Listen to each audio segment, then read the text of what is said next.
శక్తి కలిగిన ఘనుడైన జీవంగల దేవదేవునికి నా హృదయపూర్వకమైన వందనాలు తెలియచేస్తూ ఉన్నాను. ఆత్మీయులైనటువంటి మీ అందరికీ ప్రభువైన యేసుక్రీస్తు నామములో నా హృదయపూర్వకంగా మీ అందరికీ మనస్ఫూర్తిగా వందనాలు తెలియచేస్తూ ఉన్నాను.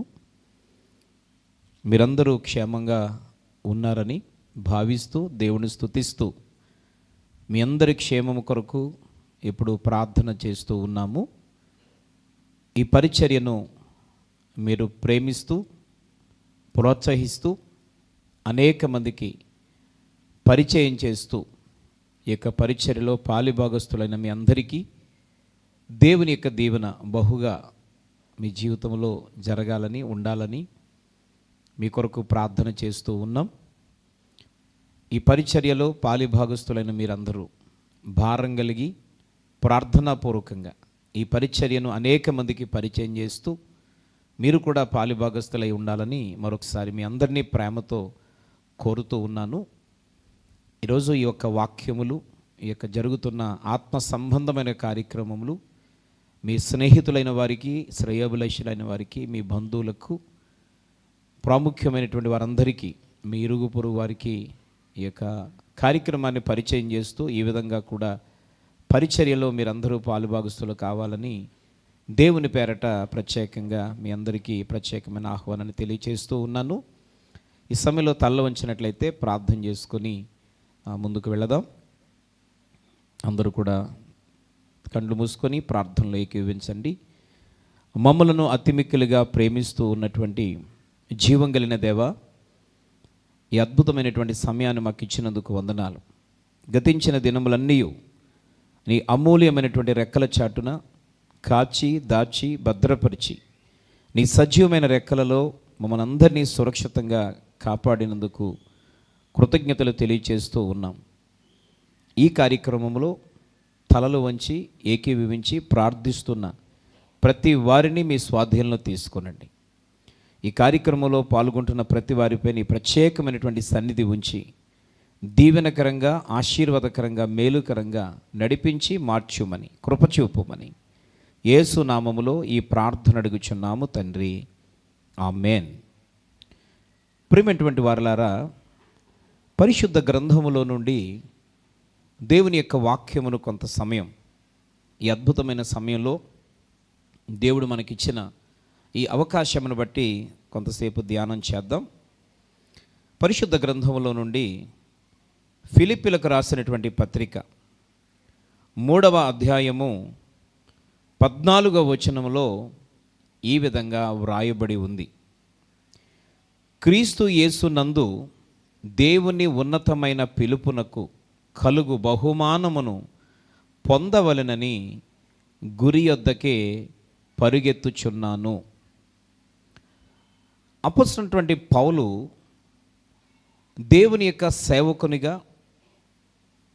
అపొస్తలుడుగా, భారం కలిగినటువంటి ఒక అద్భుతమైనటువంటి దైవజనునిగా అనేకమైనటువంటి ప్రాంతాలలో సంఘములు నిర్మించి విదేశీ ప్రయాణాలు చేసి సంఘాలను స్థాపించి దేవుని కొరకు ఒక అద్భుతమైన రీతిలో సేవా భారాన్ని సేవకునిగా కొనసాగినటువంటి భక్తుడు పౌలు తన అనుభవాన్ని నేటి దేవుని పిల్లలమైన మనందరితో పరిచయం చేస్తూ మాట్లాడుతూ ఆయన అంటున్నటువంటి మాట ఏంటంటే, క్రీస్తు యేసునందు దేవుని ఉన్నతమైన పిలుపునకు కలుగు బహుమానము పొందవలెనని గురి యొద్దకే నేను పరుగెత్తుచున్నాను. ప్రియమైనటువంటి ఆత్మీయులారా, ఈ యొక్క వాక్య భాగము పౌలు గారి ద్వారా తెలియజేయబడినటువంటి మాట మనందరినీ కూడా ప్రశ్నింపచేస్తూ ఉంది. ఈరోజు ఉన్నతమైనటువంటి పిలుపులో మనందరం ఉన్నాం.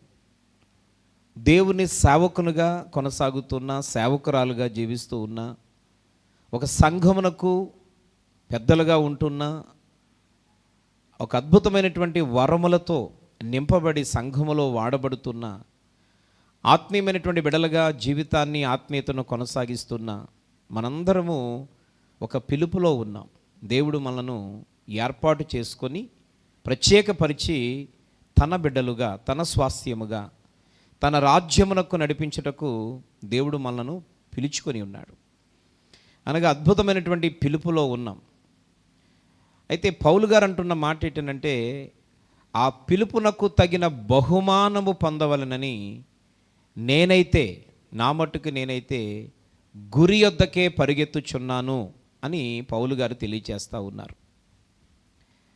ప్రియులారా, జీవితంలో ఏదైనా మనము పొందాలి అనంటే, మన జీవితంలో అది నెరవేరబడాలి అనంటే, ఏ పని అయినా అది ఖచ్చితంగా మనము దాన్ని పొందాలి అనంటే గురి లేకుండా మనము ప్రయాణం చేయలేం. గురి లేకుండా ప్రయాణం చేస్తే దానివల్ల వచ్చే ఫలితం శూన్యం. గురి లేనటువంటి పరుగు వల్ల అలసట, వ్యర్థము మిగిలిపోద్దు, కానీ దానివలన ప్రయోజనమేమీ ఉండదు. పిల్లరా, గమ్యం చేరని ప్రయాణం ఎంత చేస్తే అంత నష్టం. గమ్యం చేరని ప్రయాణం ఎంత చేస్తే అంత నష్టం. ఎందుకంటే నీవు ఉండవలసిన ప్రదేశం నుండి దాటుకొని ముందుకు వెళ్ళిపోతున్నావు. కొన్ని వెళ్ళేటువంటి ప్రదేశం గమ్యమైతే నువ్వు చేరాల్సిన గమ్యం దగ్గర అవుద్ది కనుక పర్వాలేదు. కానీ గమ్యం చేరని ప్రయాణం ఈరోజు ఎంత ముందుకు వెళ్ళిపోతే అంత వెనక్కి రావాల్సి ఉంటుంది. సమయం వృధా అయిపోద్ది, నీకు ఇచ్చిన టైం పూర్తయిపోద్ది. ప్రియమైనటువంటి వారలారా, అందుకనే పౌలు భక్తుడు అంటున్నాడు, నేనైతే దేవుని సేవకునిగాను, ఆత్మీయునిగాను, దేవుని చేత పిలువబడినటువంటి ఒక వ్యక్తిగాను, విలువైనటువంటి వ్యక్తిగాను నేనైతే ఆ బహుమానము పొందవలనని గురి యొద్దకే పరిగెత్తుచున్నాను.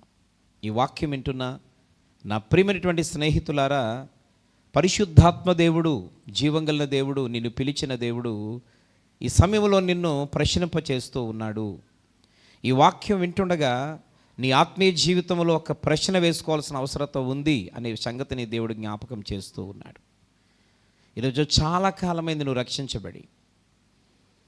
పిల్లరా, నీ జీవితంలో ఒక భయంకరమైన సంఘటన ఎదురవడం వలనైనా కావచ్చు, లేదా దేవుని వాక్యము చేత దేవుడు పిలవడనైనా కావచ్చు. ఏదో ఒక సమస్య ద్వారా, ఒక అద్భుతమైన కార్యం జరగడం ద్వారా, మరణ పంచుల వరకు వెళ్ళి చనిపోబోతున్న నీవు బ్రతకడం వలనైనా జీవంగల దేవుని సన్నిధికి ఈరోజు వచ్చావు. ఈరోజు అప్పటి నుంచి ఈరోజు వరకు దేవుని బిడ్డగా కొనసాగుతూ ఉన్నావు. కానీ ఏదో ఊరికనే వస్తున్నావు, వెళుతున్నావు, పాడే టైంలో పాడుతున్నావు, చప్పట్లు కొట్టే టైంలో కొడుతున్నావు, ఆరాధన టైంలో అందరూ కళ్ళు మూసుకుంటున్నారు కనుక మూసుకుంటున్నావు, వాక్య సమయంలో ఏదో కొంతసేపు ఓపట్టి వింటున్నావు, దేవునికి ఏదో ఒకటి ఇచ్చేసి మరలా వెళ్ళిపోయి, అమ్మయ్య మరలా వచ్చే వారం వరకు నా ఉద్యోగం నేను ప్రశాంతంగా చేసుకోవచ్చు, నా వ్యాపారంలో ఇంకే ఇబ్బంది లేకుండా చక్కగా చేసుకోవచ్చు, నా ప్రయాణాలు నేను ఎక్కడికైనా తిరిగి రావచ్చు, మరలా వచ్చే ఆదివారం బ్రతుకుంటే ఆయన మందిరానికి రావచ్చు అనేటువంటి ఆలోచనలో ఈరోజు నీ ఆత్మీయ జీవితాన్ని నడిపిస్తున్నట్లయితే అది గురిలేని ప్రయాణం. ఎన్ని సంవత్సరాలైతే అటువంటి ప్రయాణం చేశావో దానివల్ల నష్టమే తప్ప లాభమేమీ లేదు అని దేవుడి సందర్భంగా పౌలు గారి యొక్క మాటల ద్వారా ఆ దేవుడు జ్ఞాపకం చేస్తూ ఉన్నాడు. ఏంటి ఆ గమ్యం? ఏంటి మనం చూడాల్సిన గురి అనంటే, ప్రభు అయినటువంటి యేసుక్రీస్తు వారు మరి శరీరధారిగా ఈ భూమి మీదకి ఎందుకు దిగివచ్చారు అనంటే, మానవులమైన మనందరము చేసినటువంటి పాపం వలన మనందరము నరకము అనగా నిత్య అగ్నిగుండంలోనికి వెళ్ళిపోవలసినటువంటి పరిస్థితి. మనందరము చూస్తాం, ధనవంతుడి లోకంలో అన్నీ సంపాదించి ఒక రోజున మరణించి తన పాతాళములో యాతన పడుతున్నాడనేటువంటి సందర్భాన్ని మనం చూస్తూ ఉన్నాం. ప్రియమైనటువంటి వారలారా, ఆయన అంటున్న మాట, తండ్రివైన అబ్రహామా, నేను ఈ పాతాళంలో యాతన పడలేకపోతున్నాను, ఈ వేడి భరించలేకపోతున్నాను, ఈ బాధ తట్టుకోలేకపోతున్నాను, ఈ దాహాన్ని భరించలేకపోతున్నాను, ఒక్క క్షణం కూడా ఇక్కడ ఉండలేకపోతున్నాను, కనుక నీ రొమ్మున ఆనుకున్నటువంటి ఆ లాజర్ను ఒక్కసారి పంపించండి, ఒక నీటి చుక్క నా గొంతులో వేయమనండి. ప్రియమైనటువంటి స్నేహితులారా, ఎంత భయంకరమైనటువంటి సన్నివేశం, పరిస్థితిని తప్పించడానికే యేసుక్రీస్తు ప్రభువారు ఈరోజు నిన్ను నన్ను మనందరినీ ఆ భయంకర పరిస్థితుల నుంచి ప్రత్యేకపరిచి మనల్ని విడిపించుకున్నాడు, నిత్య రాజ్యాన్ని ఇవ్వాలని. అందుకనే మనము చేసినటువంటి పాపాలు నిజంగా అవి సహింపజాలనివి. పిల్లరా, అలాంటి పాపాలన్నీ తన శిలువ రక్తము ద్వారా పరిహరించి మనందరినీ పవిత్రులుగా చేసి నిత్య రాజ్యానికి అనగా పరలోక రాజ్యానికి చేర్చాలని దేవుడు మనల్ని ఏర్పాటు చేసుకున్నాడు. ఈరోజు పరలోక రాజ్యం చేర్చబడడం మన గమ్యం. ఈరోజు ఆ గమ్యం అనేటువంటిది నీకు గుర్తు లేకపోతే, గమ్యానికి చేరాల్సిన విధానాన్ని మనము అనుసరించకపోతే, ఈరోజు ఎన్ని సంవత్సరాలు నువ్వు భక్తి చేసి ఇలా జీవించిన దానివలన నష్టమే తప్ప ఏమాత్రం ప్రయోజనం ఉండదు అని దేవుడు చాలా స్పష్టంగా ఈ వాక్య భాగంలో తెలియజేస్తూ ఉన్నాడు. పౌలు గారు రాసినటువంటి మరొక భాగాన్ని మనం పరిశీలన చేస్తే 1 కొరింథీ పత్రిక 9వ అధ్యాయము 24వ వచనంలో ఈ విధంగా వ్రాయబడి ఉంది. పందెపు రంగమందు పరుగెత్తు వారందరూ పరుగెత్తుదురు గాని ఒక్కడే బహుమానము పొందునని మీకు తెలియదా? అటువలే మీరు బహుమానము పొందునట్లుగా పరుగెత్తుడి. ఈ వాక్యం యొక్క భావం ఏంటి అనంటే, పందెపు రంగమందు పరుగెత్తు వారందరూ పరుగెత్తుతారు, కానీ ఈ బహుమానాన్ని ఒక్కరే పొందుతారు, ప్రథమ స్థానాన్ని ఒక్కరే పొందుతారు. నేటి దినం మన ఆత్మీయ స్థితి ఎలాగుందనంటే, ఆ పందెములో 10 మంది పాల్గొంటే ప్రథమ స్థానం ఒక్కరిదే కదా, ఆ మిగతా 9 మంది మరి తర్వాత వారే కదా. కనుక ఆ 9 మందిలో నేను ఉంటానేమో అనుకొని మన భక్తి జీవితంలో ఏదో నామకార్థమైనటువంటి దాన్ని కొనసాగిస్తూ ఉన్నాం. కానీ పరిశుద్ధాత్మ దేవుడు ఈరోజు ఈ క్షణంలో నీతో మాట్లాడుతున్నాడు. పందెరంగమందు పరిగెత్తు వారు ఖచ్చితంగా బహుమానము పొందాలని, అనగా ప్రథమ స్థానాన్ని నేనే పొందాలని ఎలాగైతే పరిగెత్తడానికి ముందుకు వెళతారో, ఆ ప్రథమ స్థానం పొందే వ్యక్తిలో నేనే ఉండాలి, నేనే ఉండాలి, నేనే ఉండాలని నువ్వు పరిగెత్తితే ఖచ్చితంగా అందరూ కూడా ఆ నిత్య జీవములో, నిత్య రాజ్యములో ఖచ్చితంగా ప్రవేశిస్తారు అని దేవుడు ఈ సందర్భంగా తెలియచేస్తూ ఉన్నాడు. కాబట్టి వెళుతున్నానా వస్తున్నానా కాదు, అలా అనుకుంటే ఈరోజు నువ్వు బహుమానం సొంతం చేసుకోలేవు. ప్రియమైనటువంటి వారలారా, ఈరోజు నుంచి అయినా నీ ఆత్మీయ జీవితంలో, నీ ప్రయాణంలో దేవుడు చాలా స్పష్టంగా నిన్ను ప్రేమిస్తూ మాట్లాడుతున్నాడు. ఇక నామకార్థమైనటువంటి జీవితాన్ని విడిచిపెట్టు. ఏదో వెళ్ళాలి కాబట్టి వెళుతున్నాను, ప్రార్థన చేయాలి కాబట్టి చేస్తున్నాను, కళ్ళు మూసుకోవాలి కాబట్టి మూసుకుంటున్నాను, స్తుతించాలి కాబట్టి అందరితో ఏదో ఏకీవిస్తున్నాను, గుడికి రావాలి కాబట్టి వస్తున్నాను అని అనుకుంటే దీనివల్ల నీకు ఏమీ ప్రయోజనం లేదు. ఇది గురిలేని ప్రయాణమే అని స్పష్టంగా దేవుడు నిర్ణయిస్తూ ఉన్నాడు. నీవు గురిలేని ప్రయాణం చేస్తున్నావనే సంగతిని ఈ సందర్భంగా దేవుడు తెలియజేస్తూ ఉన్నాడు. ఇది పొరపాటు అని తెలిసిన తర్వాత కూడా మనం సరి చేసుకోకుండా ఇదే భక్తిని కొనసాగిస్తే నీకు నీవే మోసం చేసుకుంటున్నావు, నీకు నీవే నీ జీవితాన్ని అగ్నిగుండంలో వేసుకోవడానికి నీవే ప్రోత్సాహాన్ని తెలియజేస్తున్నావని భావం కనబడుతూ ఉంది. కనుక పరిగెత్తేవాడు ప్రథమ స్థానాన్ని పొందినట్లుగా ఎలాగైతే పరిగెత్తుతారో, ఈరోజు నీవు నేను కూడా బహుమానము పొందినట్లుగా పరిగెత్తాలి. కాబట్టి ఎవరి కోసమో భక్తి చేయొద్దు. తల్లిదండ్రులు ప్రోత్సహిస్తున్నారని ఖచ్చితంగా భర్త వల్ల మందిరానికి వెళ్ళాలా, లేకపోతే భార్య వల్ల రాకపోతే ఊరుకోరు, తల్లిదండ్రులు ఊరుకోరు అని అనుకుంటే ఈ భక్తి వల్ల నీకు ఏమీ ప్రయోజనం లేదు. భక్తి అనేటువంటిది వ్యక్తిగతమైనది. నువ్వు ఒక ఉన్నతమైన స్థితిని చూడాలి అని అనుకుంటే వ్యక్తిగతమైనటువంటి భక్తి, శ్రద్ధ చాలా అవసరం. దాన్ని బట్టి దేవుడు నిన్ను ఉన్నత శిఖరాలకు నడిపించడానికి పరిశుద్ధాత్మ దేవుడు ఇష్టపడుతూ ఉంటాడు. ప్రియమైన వారలారా, కనుక నీ జీవితంలో మనం ఎంతగా పరిగెత్తాలి అని అంటే బహుమానము పొందునంతగా పరిగెత్తాలి. బహుమానాన్ని సొంతం చేసుకునే వరకు పరిగెత్తాలి. ఈరోజు ఫిలిప్పీల పత్రిక మరొకసారి 3వ అధ్యాయం 12వ వచనంలో పౌలు గారు ఒక మాట అంటారు.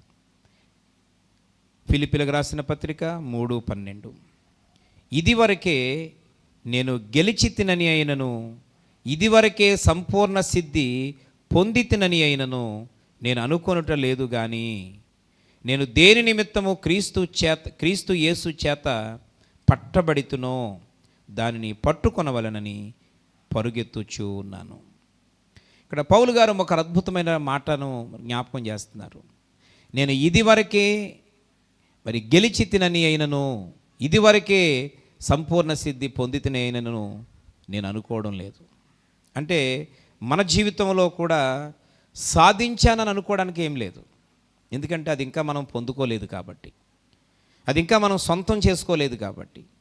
నా జీవితంలో ఇక సాధించేశాను, ఇక భక్తిని కంప్లీట్గా చేసినట్టే, దేవుని చిత్తానుసారంగా నేను జీవించేస్తున్నాను అని ఒకవేళ సాక్ష్యం చెప్పేస్తే నీకు నీవే మోసం చేసుకుంటున్నావు. ఎందుకనంటే సాధించానని పౌలు గారు అయితే నేనైతే అనుకోవట్లేదు, నేనైతే అలా అనుకోవట్లేదు. నేను సంపూర్ణ సిద్ధి పొంది తినైనను కానీ, నేను ఇదివరకే గెలిచానని కానీ, లేకపోతే ఇప్పుడు కూడా చాలా ఆత్మీయంగా సాగిపోతున్నానని కానీ, ఇక నా ఆత్మీయ జీవితానికి ఎటువంటి ఇబ్బంది లేదని కానీ, నేను 100% పరలోక రాజ్యంలో ఉంటానని అయితే నేను అనుకోవట్లేదు. ఇంకా ఎంతగా పరిగెట్టినా, ఎంతగా నాలో ఉన్న లోపాలను సరి చేసుకున్నా, తండ్రిని దేవుణ్ణి సంతోషపెట్టే విధానంలో నేను నడిచినా, ఎప్పటికీ దేవుని యొక్క చిత్తాన్ని తెలుసుకునే ప్రయత్నమే చేస్తున్నాను. నేను ఆ విధంగా పరిగెత్తడానికి నన్ను నేను సిద్ధపరుచుకుంటున్నాను అని పౌలు గారు తన అనుభవాన్ని తెలియజేస్తూ ఉన్నారు. సహోదరి సహోదరుడా, ఇప్పటికే ఒకవేళ సంఘంలో నువ్వు బల్లగుద్ది సాక్ష్యాలు చెప్పేశావేమో, లేతే నీకు నీవే, ఎందుకంటే పరిసైన ప్రార్థన, శంకరి ప్రార్థన, మనము ఇరువురు ప్రార్థనని ఆలోచన చేస్తే, పరిసయుడు దేవుని సన్నిధిలో ప్రార్థన చేస్తూ తనకు తానే హెచ్చించేసుకుంటున్నాడు. నేను రోజుకి 3 మారు ప్రార్థన చేస్తున్నాను, వారానికి 2 మార్లు ఉపవాసం ఉంటున్నాను, నీకు ఇవ్వాల్సిన భాగాన్ని ఇస్తున్నాను. ఈ పక్కనటువంటి ఈ సొంకరిలా కూడా ఉండకుండా నేను చాలా జాగ్రత్తగా ఉంటున్నానని తనకు తాను హెచ్చించుకొని ప్రార్థన చేస్తున్నాడు. అంటే దాంట్లో ఏ భావం మనకు కనబడుతూ ఉందనంటే, ఇంక నేను 100కి 100% భక్తిపరుణ్ణి అయిపోయాను, ఇక నా భక్తికి ఎటువంటి ఇబ్బంది లేదు, ఇక నేను గ్యారంటీగా ఆ యొక్క గమ్యాన్ని చేరేసుకుంటాను అనేటువంటి విధానంలో తన యొక్క సాక్ష్యం, తన ప్రార్థన, తన ప్రవర్తన కనబడింది. కానీ దేవుడు అక్కడ బైబిల్ గ్రంథంలో మనకు అర్థం అవ్వడానికి వెంటనే తీర్పిచ్చినట్లుగా చూస్తూ ఉన్నాం. ఈరోజు పరిసైని యొక్క ప్రార్థన దేవుడు అంగీకరించలేదు, సొంకరి ప్రార్థన దేవుడు అంగీకరించాడు.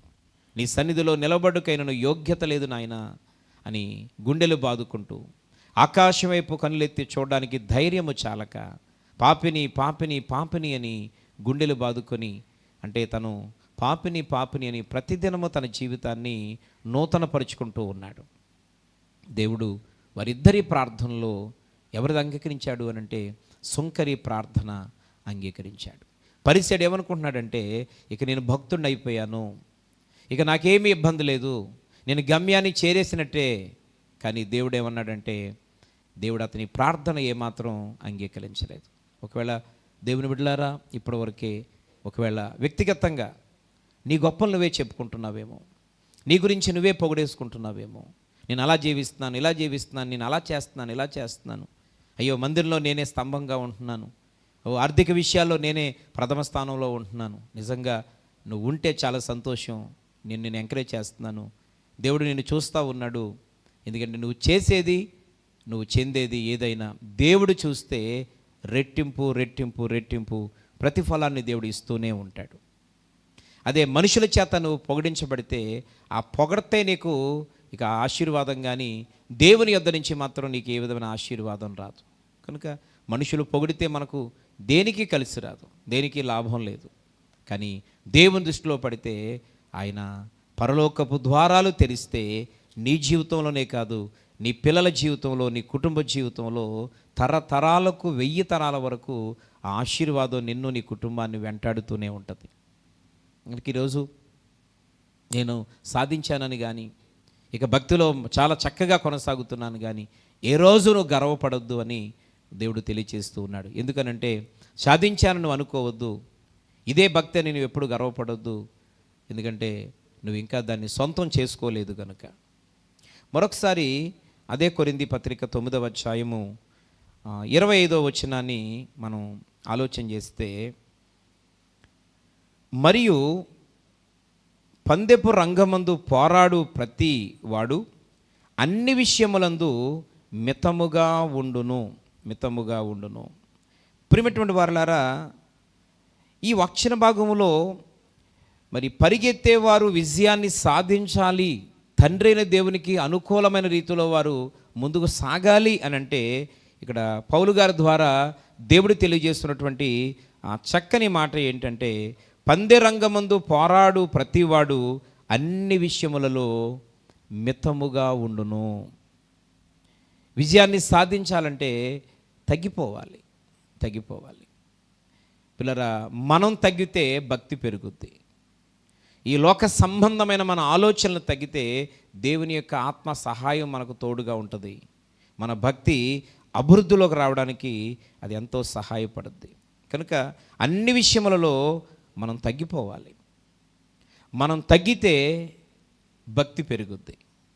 మనకు మనమే పెంచుకుంటే మనమేమో ఆటోమేటిక్గా గర్వములోకి, మనమంతే పర్వాలేదు అనుకునే స్థితిలోకి వెళ్ళిపోతే దేవుని ఆత్మ మనకు దూరం అయిపోద్ది. కాబట్టి పౌలు గారు అంటున్న చక్కని మాట, అన్ని విషయములలో మితముగా ఉండును. వారు క్షయమగు కిరీటము పొందుటకు, మనమైతే అక్షయమగు కిరీటము పొందుటకు మితముగా ఉన్నాము. కనుక ఈ భూమి మీద తన్ను తాను హెచ్చించుకునేవానికి ఈ లోక సంబంధమైన ఘనత దక్కుద్ది. ఈ లోక సంబంధమైన గౌరవ మర్యాదలు ఘనత దక్కాలంటే మనకు మనంగా హెచ్చించుకోవాలి. ఎందుకంటే సమాజం డబ్బులుంటే గౌరవిస్తారు, ఒంటి నిండా వస్తువులుంటే గౌరవిస్తారు. మనం వేసుకొచ్చేటువంటి యొక్క వాహనం యొక్క విలువను బట్టి మనకు సెల్యూట్ కొడతారు. మనం ధరించేటువంటి వస్త్రాలను బట్టి, మనం కలిగినటువంటి ఆస్తుపాస్తులు, భూములు, ఆ ఉద్యోగం, వ్యాపారం, ఆ ధనం, ఆ బంగారం, ఆ యొక్క మాటకారితనాన్ని బట్టి సమాజంలో మనకి గౌరవం ఇస్తారు. కానీ ఇది భూమి మీదే ఉంటుంది, కానీ ఏది కూడా మనతో పాటు రాదు. కానీ నిత్యరాజ్యంలో ఒక అద్భుతమైనటువంటి స్థలాన్ని నీవు నేను సొంతం చేసుకోవాలనంటే భౌతికమైన హెచ్చింపు నిన్ను ఏమాత్రం మరి గమ్యానికి చేర్చదు. కనుక ఆ గమ్యమైనటువంటి పరలోక రాజ్యాన్ని నువ్వు నేను సొంతం చేసుకోవాలంటే ప్రియులారా, మనం ఈ భౌతికమైనటువంటి స్థితిలో ఎంత తగ్గిపోతే మన మాటలు మితముగా ఉండాల, మన ఆలోచన విధానం మితంగా ఉండాల. ఈరోజు మనకున్న కోపం మితంగా ఉండాల, మనకున్న అహంకారం మితముగా ఉండాల. ఈరోజు మన ప్రవర్తన మితముగా ఉండాల. ప్రియమైన మిత్రులారా, ఆ శత్రుత్వం ఇవన్నీ కూడా చాలా తగ్గిపోవాలా. బైబిల్ గ్రంథంలో భక్తులైన వారందరూ ఉన్నత స్థితికి వెళ్ళిన వారి యొక్క జీవిత చరిత్రను మనం ఆలోచన చేస్తే వారు ఎక్కువ శాతం వినేవారిగా, దేవుని మాట వినేవారిగా, తక్కువ మాట్లాడేవారిగా ఉండడం మనం గమనిస్తాం. అలాంటి వారు మాత్రమే దేవుని చేత ఆశీర్వదించబడుతూ వారు ఉన్నతమైనటువంటి స్థితిలోనికి నడిపించబడుతూ ఉండడం మనం గమనిస్తూ ఉన్నాం. కనుక ప్రియ సంఘమా, మరొక పర్యాయం ఫిలిప్పీలకు రాసిన పత్రిక 3వ అధ్యాయంలో 13వ వచనాన్ని కూడా మనం ఆలోచన చేస్తే, సహోదరులారా నేను ఇదివరకే పట్టుకొని ఉన్నానని తలంచుకొనను, అయితే ఒకటి మాత్రం చేయుచున్నాను, వెనుక ఉన్నవన్నీ మరచి ముందున్న వాటి కొరకై నేను వేగిరపడుచున్నానంటాడు. కాబట్టి 13వ వచన భాగంలో మనం చూసినప్పుడు, సహోదరులారా నేను ఇదివరకే పట్టుకొని ఉన్నానని తలంచుకొనను, అయితే నాకు మాత్రం ఒకటి తెలుసు, నేను చాలా గొప్పనని చెప్పట్లేదు, నేను ఆత్మీయుడని చెప్పట్లేదు, నేనేదో సాధించేశానని చెప్పట్లేదు, నేనే మార్గదర్శిని అని చెప్పట్లేదు, కానీ నాకు మాత్రం ఒకటే తెలుసు. అదేంటి అంటే, వెనుక ఉన్నవన్నీ మరచి ముందున్న వాటి కొరకు వేగిరపడ్డం నాకు వచ్చు అంటున్నాడు. అద్భుతమైనటువంటి ఆత్మీయ జీవిత శైలిది. ఈరోజు ఆత్మీయంగా నడవాలనుకున్న వాళ్ళకి ఒక మంచి మార్గం అన్నమాట, మంచి మార్గదర్శి ఈ యొక్క సలహా, ఈ వాక్యం, తను చేస్తున్నటువంటి పని.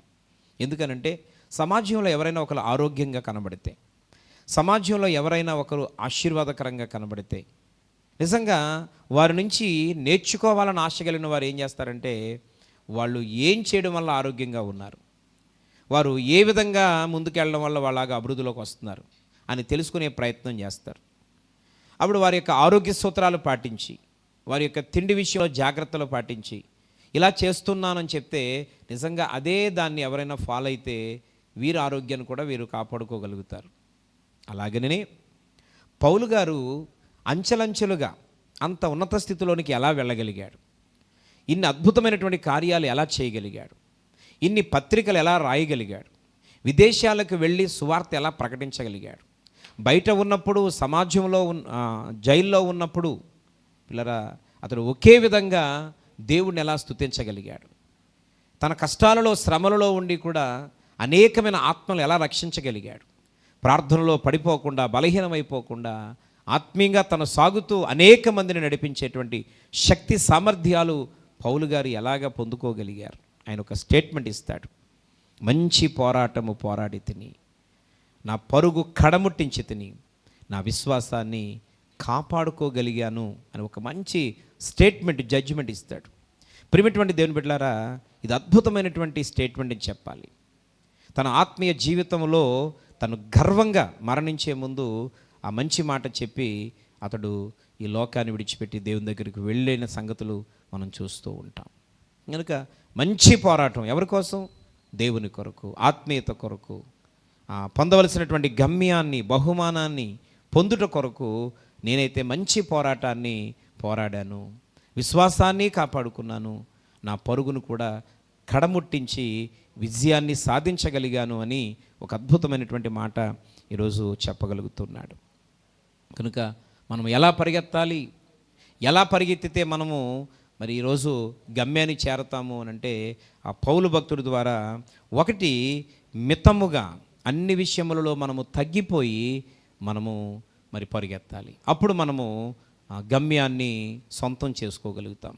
ప్రియమైనటువంటి వారలారా, ఎలా పరిగెత్తాలి అని అంటే పౌలు గారు అంటున్నారు, నేను వెనుక ఉన్నవన్నీ మరచి, వెనుక ఉన్నవి అనగా ఈ లోకం, లోకములో ఉన్నవి, ఈ లోకమంతా శరీరాశ, నేత్రాశ, జీవపు డంబమే. కానీ ఈ యొక్క లోకములో మనిషి జీవితాన్ని మార్చి మంచి మార్గంలో నడిపించేటువంటి ప్రక్రియ ఇప్పటికే లేనప్పుడు రాబోయే రోజుల్లో దొరుకుద్దని మనం ఎలా ఆశిస్తాం? పిల్లరా, మనందరము గమనిస్తూ ఉన్నాం. గత దినాలు వేరు, గత దినంలో ఉన్న మనుషులు వేరు, గత దినాల్లో ఉన్న మనుషుల యొక్క మనస్తత్వాలు వేరు, గత దినాల్లో ఉన్నటువంటి పరిస్థితులు వేరు. అప్పటికి ఇప్పటికీ చాలామంది బాధపడుతూనే ఉన్నారు. చాలామంది ఇప్పటికీ ఏదో ఒక సందర్భంలో రోజు ప్రస్తావిస్తూనే ఉన్నారు. ఎందుకంటే ఇవి మోసపోయే రోజులని, మోసం చేసేవాళ్ళు ఉన్నారని, ఎవరో కాదు సొంతోళ్లే మోసం చేసేస్తున్నారని, సొంతోళ్లే అన్యాయం చేస్తున్నారని, ఇంతకు ముందు లాంటి ఆ మంచి మాటలు, మంచి కట్టడ అవి ఏమీ లేవు అని ప్రతిరోజు ఏదో ఒక సందర్భంగా బంధువుల గురించో, బయటోళ్ళ గురించో, మేలు పొందిన వారి గురించో, మేలు పొంది తిరిగి మనకి వీపు చూపించిన వారి కొరకు ఈ మాటలు మనం ప్రస్తావిస్తూనే ఉన్నాం. అంటే గత 10 సంవత్సరాల క్రితానికి ఇప్పటికే ఇంత మార్పు వస్తే రాబోయే రోజుల్లో ఈ సమాజంలో ఇంకా మంచి దొరుకుద్దని ఎలాగ మనం ఆశించగలుగుతాం? అందుకనే చాలా స్పష్టంగా పౌలు గారి ద్వారా దేవుని వాక్యం మనకి ఏమని చెప్తుంది అని అంటే, జీవంగల దేవుడు ఈ వాక్యం ద్వారా మనతో ఏమని మాట్లాడుతున్నాడంటే, గమ్యం చేరే విధంగా పరిగెత్తాలి అని అంటే, ఒకటి, మితముగా ఉండాలి. అన్ని విషయములలో మనము తగ్గిపోవాలి. మనం తగ్గితేనే మన ఆలోచనలు, మన మాటలు, మనకున్నటువంటి ఆర్భాటము, హడావడి తగ్గితేనే మనలో ఉన్న భక్తి క్రమక్రమంగా పెరుగుద్ది. భక్తికి అవకాశాన్ని ఇవ్వాలి. భక్తిని పెంచుకోవడానికి మనము ప్రయాసపడాలి. ఇహలోక సంబంధమైన చరస్థిరాస్తులను పెంచుకోవడానికి మనం ప్రయాసపడుతున్నాం. ఎన్ని సంపాదించినా అది ఏది నీ కూడా నా కూడా, మన ఎవరికి కూడా రాదు. కానీ ఆత్మ సంబంధమైనటువంటి ఈరోజు ఆత్మీయతను మనం సంపాదించుకోగలిగితే భూమి మీద బ్రతుకున్నంత కాలం ఈ ప్రమాదాల నుండి, శ్రమల నుండి, శోధల నుంచి మనం తప్పించబడ్డమే కాకుండా ప్రియులారా, మనము మరణించినప్పుడు నీతిమంతునికి మరణకాలమందు ఆశ్రయము దొరుకునంటే మంచి మరణం వస్తుంది. తరువాత మరి ఆ 1000 ఏండ్లు ఆ రాజ్య పరిపాలనలో, ఈరోజు ఆ 1000 ఏండ్లు నిత్య నరకగుండంలో పడిపోకుండా ఆ 1000 ఏండ్లు ఆ రాజ్యములో, పరలోక రాజ్యములో నువ్వు ఆనందాన్ని, సంతోషాన్ని అనుభవించడానికి అవకాశం ఉంటుంది. కనుక ఈరోజు ఆ పరిగెత్తేవారు అన్ని విషయాల్లో తగ్గిపోయి పరిగెత్తాలన్నాడు ఆయన. రెండవది, పరిగెత్తేవారు వెనక ఉన్న వాటిని మరిచి పరిగెత్తమని పరిశుద్ధాత్మ దేవుడు ఈ సందర్భంగా తెలియచేస్తూ ఉన్నాడు. మరొక మాటను మనం పరిశీలన చేస్తే 2 రాజుల గ్రంథము 4వ అధ్యాయము, 2 రాజుల గ్రంథము 4వ అధ్యాయము 24-25 వచనములలో ఈ విధంగా వ్రాయబడి ఉంది. గాడిదకు గంత కట్టించి తాను ఎక్కి తన పనివానితో శీఘ్రముగా తోలుము, నేను నీకు సెలవిచ్చితేనే గాని నిమ్మలముగా తోలవద్దనెను. ఈ ప్రకారము ఆమె పోయి కర్మెలు పర్వతమందున్న ఆ దైవజనుని యొద్దకు వచ్చెను. దైవజనుడు దూరము నుండి ఆమెను చూచి, ఇదిగో ఆ షూనేమిరాలు. ప్రియమైనటువంటి వారలారా, చదువుబడినటువంటి ఈ యొక్క వచన భాగమును మనం పరిశీలన చేస్తే ఇక్కడ ఒక ఘనురాలైనటువంటి షూనేమిరాలు మనకు కనబడుతూ ఉంది. ఆమె మరి దైవజనుని పట్ల, దేవుని పట్ల చాలా భక్తి కలిగినటువంటి, శ్రద్ధ కలిగినటువంటి ఒక ఆత్మీయురాలని చెప్పొచ్చు. ఆమె యొక్క ఆత్మీయతను బట్టి, ఆమె నడిచినటువంటి భక్తి జీవితాన్ని బట్టి తన ఇంటి మీద ఒక చక్కని గది కట్టించింది. తన భర్తతో మాట్లాడింది, అయ్యా మన ఇంటికి వచ్చి పోవచ్చు అన్నటువంటి దైవజనుడు ఎలీషా చాలా భక్తి గల దైవజనుడు. ఆయన కొరకు మనం ఒక చక్కని వసతిని ఏర్పాటు చేద్దాం అని దైవజనుడికి అవకాశం ఇచ్చింది, చోటు ఇచ్చింది. ఎప్పుడైతే దైవజనుడు ఆ యొక్క ఇంటికి వచ్చి ఆ భోజనం చేసి ఆ ప్రార్థన చేస్తూ ఉన్నప్పుడు ఆ ఇంటికి ఆశీర్వాదం కలిగింది. ఆ ఇంట్లో అన్నీ ఉన్నాయి కానీ వారికి సంతానం లేరు. అయితే దేవుడు మరి కొద్ది కాలం తర్వాత ఒక అద్భుతమైనటువంటి కుమారుని ఇచ్చాడు. ఆ కుమారుడు ఎదిగి పెద్దవాడైన తర్వాత ఒక దినాన సడన్గా మరణించాడు, చనిపోయాడు. ఇలా అటువంటి పరిస్థితి మనకెదురైతే మొత్తం మనం చాలా రచ్చ చేసేసి గోల చేస్తాం. కానీ ఆ షూనేమిరాలైతే దైవజనుడు కొరకు సిద్ధపరిచినటువంటి ఆ గదిలో కుమారుని పడుకోబెట్టి ఆ తలుపు వేసి తన దాసుని తెప్పించుకొని ఒక గాడిదను పంపించమని చెప్పి ఆ గంత కట్టి, పిల్లరా అక్కడ గాడిదకు గంత కట్టి ఆ పనివాడిని తోలమని చెప్పి దాని మీద కూర్చొని మరి కర్మెలు పర్వతము దగ్గరికి వెళ్ళినట్లుగా మనం చూస్తున్నాం. ఈరోజు కర్మెల పర్వతం ఒక దేవుని యొక్క సన్నిధి అయితే, లేకపోతే పరలోక రాజ్యం అయితే, ఆమె ప్రయాణం చేస్తున్నప్పుడు ఆ దాసునితో అంటుంది, ఆ గాడిదకు గంత కట్టించు అంటే ఆ కన్నులకు మూత పెట్టు అంటుంది. అంటే అర్థం ఏంటంటే, ఈ లోకం వైపు చూస్తే మన ఆత్మీయ జీవితం చెదిరిపోద్ది. ఈ లోకం వైపు చూస్తే మన భక్తి పాడైపోద్ది.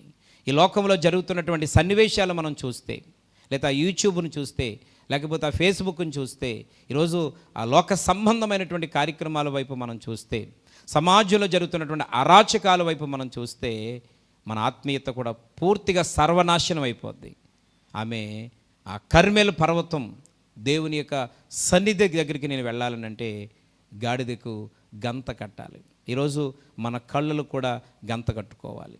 ప్రియమైనటువంటి వారలారా, ఎందుకంటే ఇందాక నేను జ్ఞాపకం చేసినట్లుగా లోకములో ఏముంది అని అంటే శరీరాశ, నేత్రాశ, జీవపు డమ్మం తప్ప ఈ లోకములో మనకు కలిసి వచ్చేది ఏదీ లేదు, ఉపయోగపడేది ఏదీ లేదు. అటువంటిది చూడకుండా ఉండాలంటే మన కళ్ళకు మనము గంత కట్టుకోవాలి. అంటే మన మనసును మనము నిబ్బరపరుచుకోవాలి, మన మనసును మనము కంట్రోల్లో పెట్టుకోవాలి, మన మనసును మనము కట్టుకోవాల్సిన అవసరత ఉంది అని ఈ సందర్భంగా దేవుడు జ్ఞాపకము చేస్తూ ఉన్నాడు. ఆమె గంత కట్టించి మరి కర్మెల పర్వతమునకు వెళ్ళినట్లుగా చూస్తూ ఉన్నాం. ఆమె చేరాల్సినటువంటి గమ్యానికి చేరాల్సిన టైంలోనే చేరింది కాబట్టి, ఎందుకంటే ఆ గాడిదకు గంత కట్టకపోతే ఆ ప్రయాణం ఆలస్యమైపోను. దారిలో ఎదురవుతున్నటువంటి ఎన్నో సన్నివేశాల వైపు చూసి ఆ గాడిద ఆగిపోనేమో, బెదిరిపోనేమో, లేకపోతే వారితో వాగ్వాదానికి దిగునేమో. ఆ విధంగా వారు చేరాల్సిన గమ్యం చేరాల్సిన సమయంలో చేరకుండా ఆలస్యం అవునేమో. ఆ గంత కట్టడం వల్ల ఆ చేరాల్సిన స్థలానికి వారు చేరుకోగలిగారు. చనిపోయినటువంటి బిడ్డ తిరిగి బ్రతికి సజీవుడై మరలా శూనేమిరాల చేతికి అప్పగించబడ్డాడు. కనుక ఈ విలువైన శ్రేష్టమైనటువంటి సమయంలో ఈరోజు మనము చేరాల్సిన గమ్యానికి చేరాలనంటే మనము కూడా గంత కట్టుకునేటువంటి వారమై మన ఆత్మీయ జీవితంలో ప్రయాణం చేయాలి. ఎందుకనంటే ఈ యొక్క లోకము మనం రకరకాల కార్యక్రమాలకు ప్రేరణ కలగజేస్తూ ఉంటుంది. దానంతటినీ మనము కట్టుకొని చేరాల్సిన గమ్యానికి వెళ్ళాల్సిన అవసరత ఉంది అని ఈ సందర్భంగా దేవుడు జ్ఞాపకము చేస్తూ ఉన్నాడు. అదే రాజుల గ్రంథములో 5వ అధ్యాయము 20వ వచనంలో కూడా ఒక మాటను, ఒక సందర్భాన్ని మనము గమనించగలుగుతాం. ప్రియులారా, అక్కడ అంతటా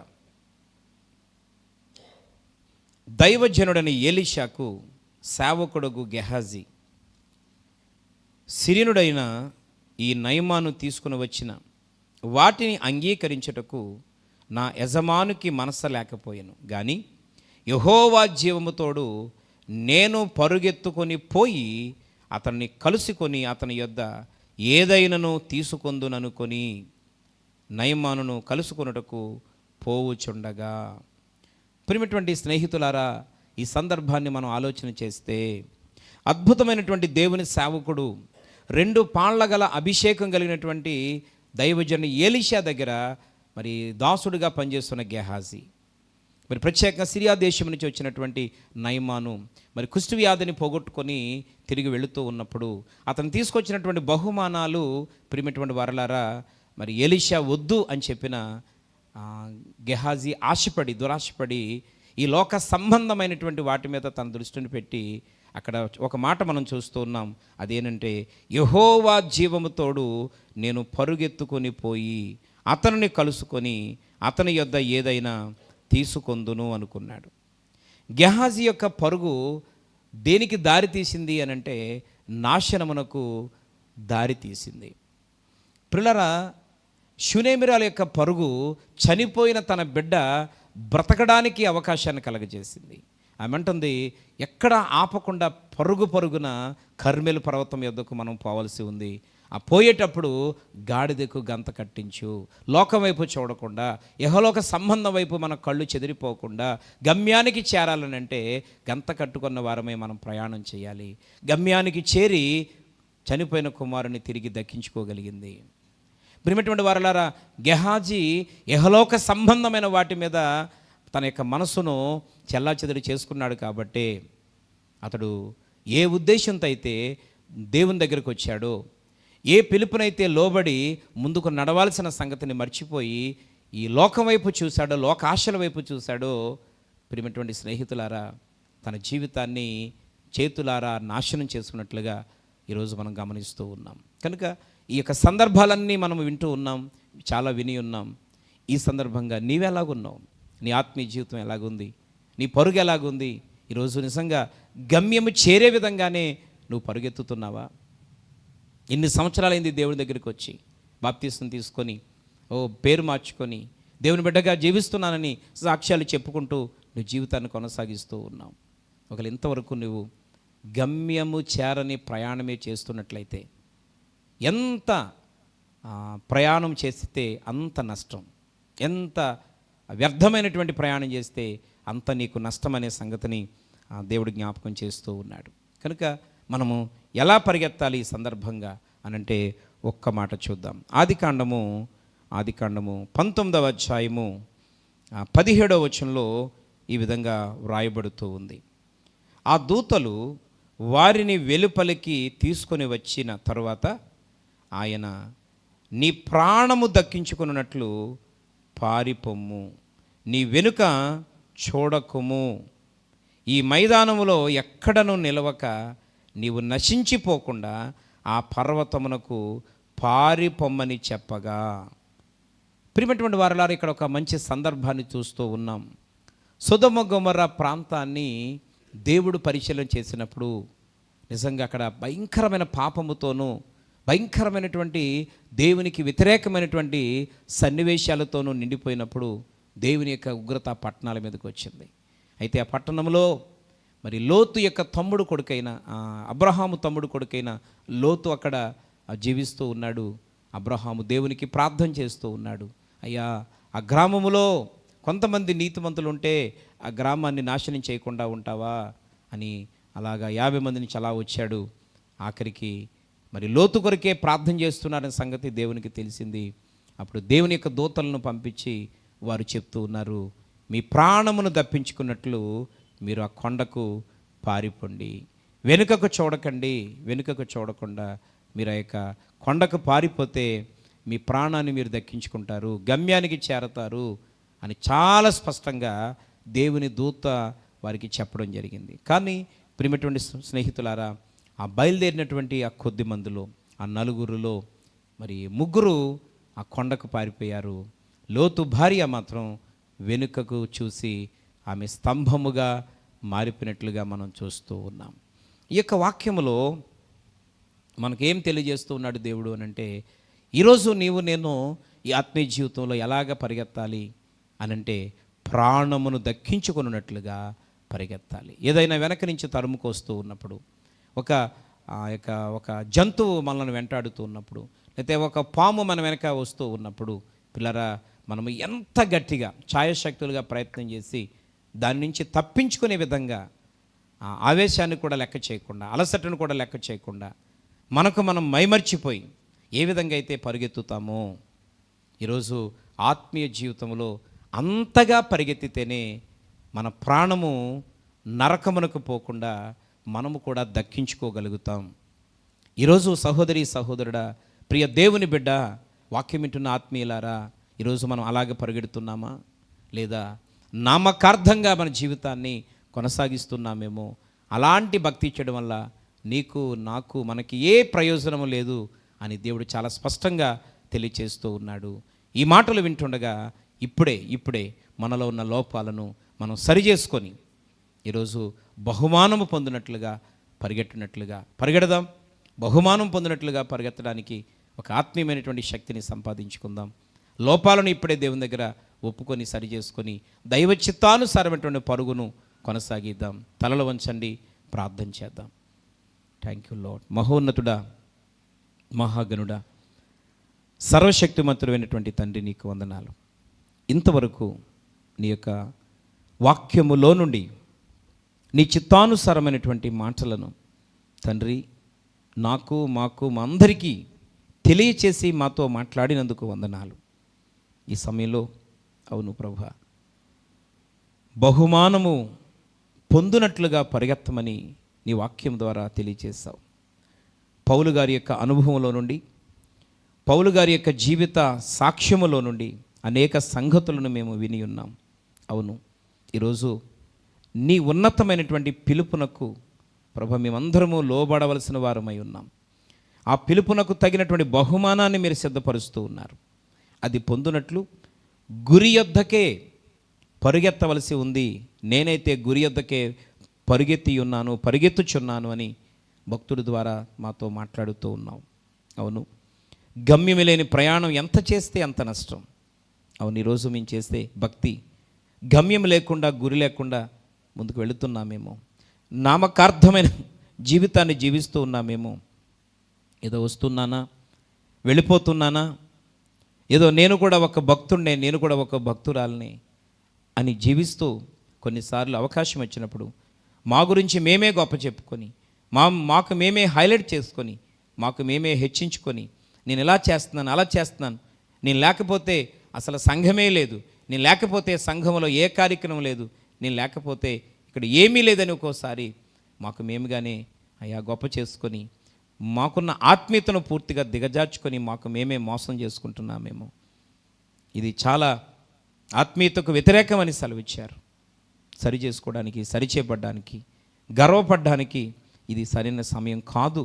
ఎంత నేర్చుకున్నా ఇంకా నేర్చుకోవాల్సింది, ఎంత సరి చేసుకున్నా ఇంకా సరి చేసుకోవాల్సింది. మరణము వరకు లేదా నీ రాకడ వరకు, గమ్యము చేరే వరకు మేము ప్రభువా సరి చేయబడుతూ, నలగగొట్టబడుతూ, నీ చిత్తానికి విధేయత చూపుతూ జీవించాల్సిన బాధ్యత ఉంది అనే సంగతిని తెలియజేస్తావు.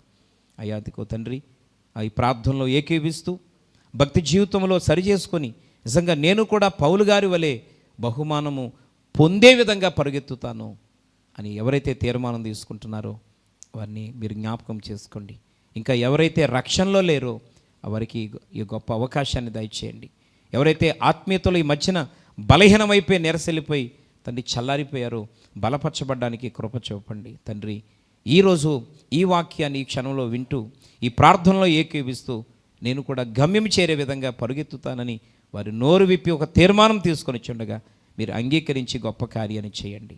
వారి కుటుంబాలు, వారి జీవితములు ఆత్మీయతలో అయా బహుమానము పొందినట్లుగా వారు పరుగెత్తుతూ తండ్రి నీ రాజ్యాన్ని సొంతం చేసుకునే అద్భుతమైనటువంటి అవకాశాన్ని ప్రతివారు పొందుకునే కృప దయచేయమని కోరుతూ, ప్రత్యేకంగా అంత మాత్రమే కాకుండా వారికి శారీరక స్వస్థత, మానసిక ప్రశాంతత, ఆత్మీయ ఎదుగుదల, వారి ఆలోచనలు ఉద్దేశాలన్నీ నెరవేర్చి దీవెనకరంగా, ఆశీర్వాదకరంగా, మేలుకరంగా ముందుకు నడిపించి సహాయం చేయమని, ఏకీభవించిన ప్రతి వారిని వారి కుటుంబాలను మీరు దీవించి బలపరచుమని మహిమ ఘనత మీకే చెల్లిస్తూ యేసు నామములో ఈ ప్రార్థన అడుగుచున్నాము తండ్రి. ఆమేన్, ఆమేన్. మీ అందరికీ హృదయపూర్వకంగా వందనాలు తెలియజేస్తూ ఉన్నాను. దేవుడు మిమ్మలను మీ కుటుంబాలను బహుగా దీవించునుగాక. ఆమేన్.